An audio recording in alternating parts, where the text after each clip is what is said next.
여러분 안녕하십니까? 여수 MBC 뉴스투데이입니다. 우여곡절 끝에 확정된 여수시 본청사 별관 증축을 위해 부서 이전 작업이 마무리됐습니다. 하지만 다음 달 예정됐던 착공은 계획보다 2년 정도 늦어져 오는 2028년에나 공사가 시작될 전망입니다. 문영철 기자입니다. 여수시 본청사 뒤쪽에 있는 2층짜리 별관. 부서 이전을 알리는 현수막이 붙은 채 건물이 텅 비어 있습니다. 지하 2층, 지상 6층 규모의 별관을 새로 짓기 위해 입주해 있던 부서들이 본청사 등으로 재배치된 겁니다. 최근 여수 웅천지구에 준공된 임시청사에도 건설과 등 3개 과가 옮겨갔습니다. 이처럼 본청사 별관 증축을 위한 부서 이전은 마무리됐지만 공사가 바로 시작되는 것은 아닙니다. 당초 예정된 착공 시점은 올해 초. 설계 공모작을 선정한 지난해 여름에도 여수시는 2026년 2월 공사에 들어가 2028년 개관할 예정이라고 밝힌 바 있습니다. 하지만 교통영향평가와 환경영향평가, 도시관리계획 변경 용역 등 추가적인 행정 절차가 필요하고 여기엔 2년 정도가 소요될 전망입니다. 결국 어렵게 확정된 별관 증축은 오는 2028년에나 공사가 시작돼 2030년쯤 완공될 예정입니다. 설계 용역을 추진하다 보니까 거기에 수반되는 기타 용역들이 있습니다. 이 용역이 끝나야 추후 이제 설계에 반영해서 최종 기본 및 실시 설계 건축 용역이 완료가 되기 때문에 그런 부분에 좀 시간이 걸리고요. 본청사 별관 증축 사업비는 622억 원이지만 일정이 지연되면서 인건비와 자재값 상승으로 재정적 부담도 더 늘어날 가능성이 큽니다. MBC 뉴스 문형철입니다. 붉은 말의 해, 병오년 첫 일출을 보기 위해 지역 명소에 인파가 몰렸습니다. 체감온도 영하 10도 추위 속에서도 저마다 붉게 떠오른 해를 보며 주변의 건강과 행복을 바랐는데요. 유민호 기자입니다. 수평선 위로 병오년 첫 태양이 모습을 드러냅니다. 붉은 마르해, 칠흑 같은 어둠을 걷어내고 하늘을 빨갛게 물들입니다. 체감온도 영하 10도, 방파제를 채운 사람들은 저마다 가족과 친구, 연인의 건강과 행복을 간절히 바랐습니다. 붉은 말의 해에 화이팅하면서 좋은 일들만 가족들 모두 건강하고 행복하길 바랍니다. 마음가짐도 다시 잡고 목표도 다시 잡고 이제 가족들 안녕과 이제 모두 친구들 이렇게 해가지고 다들 행복을 기원하기 위해서 왔던 것 같습니다. 대야의 푸짐이 담긴 떡국. 새해 복 많이 받으세요. 새해 복 많이 받으세요. 네, 감사합니다. 새해 복 많이 받으세요. 모락모락 김이 나는 떡국을 삼삼오오 함께 먹으며 든든함과 정을 나눕니다. 떡국이 엄청 따뜻해가지고 마음이 따뜻합니다. 여수 오동도와 향일암을 비롯해 순천 오천그린광장, 고흥 남열해수욕장 등 지역 해맞이 명소에 인파가 몰렸습니다. 소원적기와 전통놀이 등 다채로운 행사가 열려 새해 첫 추억을 만들었습니다. 올해는 이렇게 행사도 같이 하니까 더 사람들도 많이 와서 뭔가 더 분위기도 좋은 것 같고요. 오늘 해도 엄청 붉고 크게 떠가지고 힘차게 솟은 병오년 첫 해, 격동의 2025년을 지나 더 나은 올해가 되길 기원합니다. 우리 아기 건강하게 잘 태어나고 또 오빠랑 같이 가족들이랑 행복하고 알콩달콩 잘 지냈으면 좋겠어요. 2026년 붉은 말띠 화이팅! MBC 뉴스 유민호입니다. 붉은 말의 해를 맞아 전국에 있는 말 관련 지명 820여 곳 가운데 전라남도가 216곳으로 가장 많은 것으로 조사됐습니다. 전남 지역의 말 지명은 마을이 128곳으로 가장 많았고 시군에서는 섬 모양이 말처럼 생긴 해말섬이 있는 신안군이 32곳으로 가장 많았습니다. 고시된 지명에 대한 자세한 정보는 국토지리정보원이 운영하는 국토정보 플랫폼 지명사전에서 확인할 수 있습니다. 전라남도의 지난해 고향사랑기부제 모금액이 239억 7천만 원으로 3년 연속 전국 1위를 달성하며 누적 모금액은 570억 원을 넘어섰습니다. 전남도는 지역 특색을 살린 답례품과 온라인 현장 홍보 강화 등이 기부 확산의 주된 요인이라고 분석했습니다. 또 기부금이 지역 복지와 청년 지원, 문화 활성화 등 지역민의 삶의 질을 높이는 데 쓰이도록 운영하겠다고 밝혔습니다.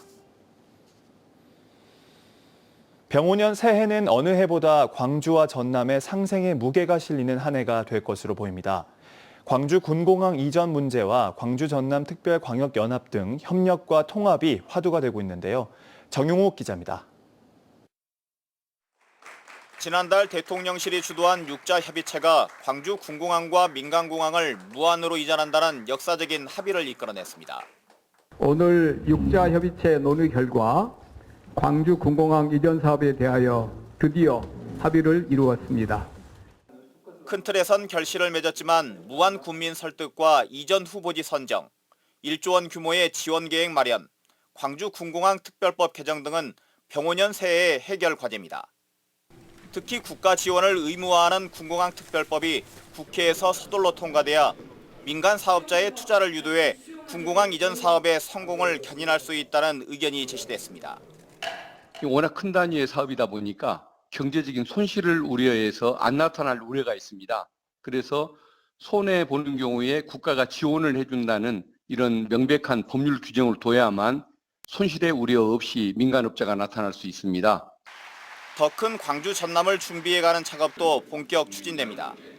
호남권 신성장 거점으로서 정부의 5극 3특 국가균형발전 모델을 뒷받침할 광주 전남 특별광역연합이 빠르면 올해 초 공식 출범할 예정입니다. 이 경우 산업, 교통, 관광 등 신속하게 이익 추구가 가능한 분야에서 광역 업무가 진행됩니다. 이재명 정부가 광주 전남에 기회를 주고자 할 때 그 기회를 잡는 것이 우리가 해야 할 일입니다. 4년 후도 아니고 다음도 아닙니다. 변수는 올해 지방선거입니다.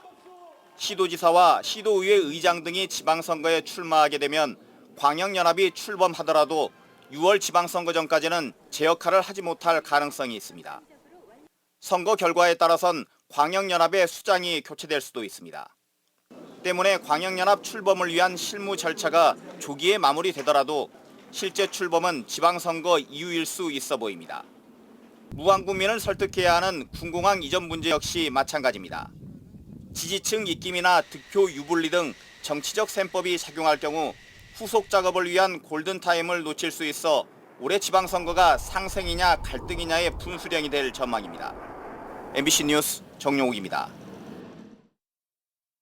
김영록 전남지사가 올해 신년사에서 광주 전남 행정통합의 길로 본격적으로 나가겠다고 선언했습니다. 강기정 광주시장도 화답하고 나서 지방선거가 있는 올해 통합 논의가 뜨거워질지 관심입니다. 김윤 기자입니다. 2026년 새해 김영록 지사의 메시지의 가장 큰 변화는 광주 전남 행정통합 문제입니다. 김 지사는 광주 전남 광역특별연합을 시작으로 40년 행정 경계를 허물겠다고 밝혔습니다. AI와 에너지 시대를 맞아 양 시도의 경제적 통합 필요성이 커지고 있다며 광주 전남 행정 통합 추진 계획단을 설치하고 통합 추진에 나서겠다고 밝혔습니다. 전남 광주가 함께 남북권 반도체 중심축으로 도약하고 미래지향적인 행정 통합의 길로 본격적으로 나아가겠습니다. 이 같은 김 지사의 발언은 지난해 송년사에서 보인 광주 전남 행정 통합 문제 인식과는 180도 달라진 모습입니다. 정부가 제대로 된 예산과 권한을 가진 지방자치의 틀이 마련되는 순간이라는 단서 조항을 달았던 것과 큰 차이를 보이고 있습니다.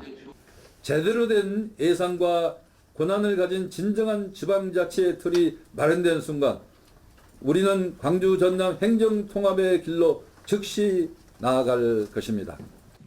김 지사의 갑작스런 인식 전환과 함께 민주당 최고위에서도 광주 전남 통합 문제를 적극 논의하라는 주문도 이어지고 있습니다. 5국 3특 관련해서 대전 충남 행정통합이 추진 중입니다. 전남과 광주의 통합도 적극적으로 모색해 주기 바랍니다. 의원님들이 정치권이 한번 지혜를 모아서 우리 통합 논의를 본격적으로 그렇게 앞서주시기 바랍니다. 강기정 광주시장은 김 지사와 민주당 최고위의 주문에 화답하듯 지금 바로 통합을 추진하자며 광주 전남 공동 통합 추진단 구성을 논의하겠다고 밝혔습니다. 강 시장은 한 발 더 나아가 올해 지방선거에서 광주 전남 통합 단체장 선출도 감수하겠다는 입장을 표명하고 있습니다. 김영록 전남지사도 강 시장의 화답을 적극 환영하며 행정통합 추진협의체 구성을 제안했습니다. 양 시도지사의 통합 논의가 급물살을 타고 있는 가운데 전남 지역 국회의원들은 아직 이렇다 할 반응을 내놓지는 않고 있습니다. MBC 뉴스 김윤희입니다. 행정안전부가 광주 전남 특별광역연합 규약을 승인하면서 양 시도의원 각 6명씩 총 12명으로 구성된 연합의회와 전남 소재 사무소를 바탕으로 한 법적 출범 준비가 마무리됐습니다. 이번 연합은 총 30억 원 규모의 예산을 투입해 교통과 산업, 관광 등 5대 핵심 분야를 공동 설계하며 광주시는 이미 10억 원의 분담금을 확보한 상태입니다. 강기정 광주시장과 김영록 전남지사는 오늘 국립 5.18 민주묘지 합동 참배 후 특별광역연합의 실질적인 성과 의지를 담은 행정통합선언문을 발표합니다. 고흥군이 내일 하루 제1회 해창만 고흥굴축제를 개최합니다. 이번 행사는 고흥군 포두면 해창만 오토캠핑장 일대에서 열리며 산지 직판 가격으로 제철 굴을 즐길 수 있습니다. 굴찜과 굴구이를 직접 조리할 수 있고 유명 요리 연구가, 요리사가 참여하는 다채로운 관련 프로그램도 마련됐습니다. 순천시가 국토교통부가 주관하는 지속가능 교통도시 평가에서 11년 연속 우수 등급을 받았습니다. 이번 평가는 교통체계의 환경, 안전, 연계성 등을 평가하는 제도로 순천시는 자전거, 보행, 수송 분담률 부문에서 성과를 인정받았다고 밝혔습니다. 또 대중교통과 교통수단 간 연계 노력 분야와 함께 전동 킥보드 등 개인형 이동장치 이용 증가에 따른 시민 불편 해소 노력도 성과로 뽑혔습니다. 여수에 사는 청년 84.3%가 3년 후에도 계속 거주하고 싶은 의향이 있는 것으로 나타났습니다. 여수시와 호남지방통계청은 지역 청년의 삶을 파악하기 위해 이 같은 내용을 담은 청년 사회경제 실태조사 통계를 개발 공표했습니다. 조사를 보면 지난해 6월 기준 여수시에 거주하는 청년은 전체 인구 대비 30.2%인 8만 300여 명이며 다른 지역 전입자가 34%로 집계됐습니다.